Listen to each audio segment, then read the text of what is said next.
Bea Alonso inuurot sa kasal ni Sandro Marodo sa kanyang ex. Naunahan pa siya. Yun nga, yun ang inuurot nila. Ano ngayon, sabi, parang gano'n. Ano na yung Bea? Kasi saying, naging boyfriend niya si Sandro Marodo, diba? Tapos naalala ko pa yung nandun sa bahay ni Bea. Diba Sanjo muna, then Gerald, tapos ito na nga si Dominic. Si Sanjo na meron pa sila yung dating ginagawa nilang serye na yun ang baby-babyan na nila ni Bea. Sino ba yung batang maliit? Si Andrea Brillantes, hindi yun? Hindi yun. Yung daddy siya, tapos andun yung bata rin na babae. Yung bida. May daddy rin title nung show. Tapos may anak-anakan sila yung malita, may simbo. Parang si Sanjo tsaka si yung Bella Padilla na yung may... Hindi. Kasi si Andrea Brillantes yung anak-anakan dati sa Analisa ni Sanjo Marudo. Pero hindi si Andrea Si Andrea kasi Analisa. Meron pang ginawa si Sanjo na parang may pagkalipad-lipad. Ay, ang taas ng viewers natin, no? Huwag mo na isipin yun, yun na yun.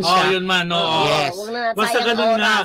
Parang inaano si Bea Alonso, inuurot dahil nga naunahan pa. Siya yung unang nagplano. Sila yung unang nag-announce na may engagement chorba-chorba. Pero sana wag naman ganun yung netizens, di ba? Yung iba. Kasi sino ba naman may gustong hindi matuloy yung kasal, di ba? Kaya lang syempre,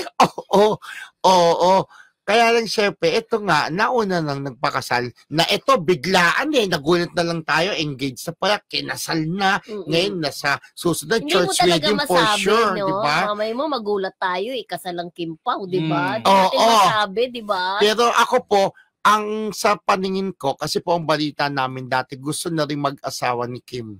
Diba? Pero yun nga, nagkaroon ng problema sila ni Sian, diba? Pero siguro meant to be na si Kim ay para talaga kay Pao, di ba? Baka ganun nga. Kaya tinadhana ng Panginoon. Kasi di ba sinasabi nila, kaya daw inaalis ng Panginoon yung isang tao para sa'yo dahil meron pang may nakalaan na deserve mo. Kaya pala.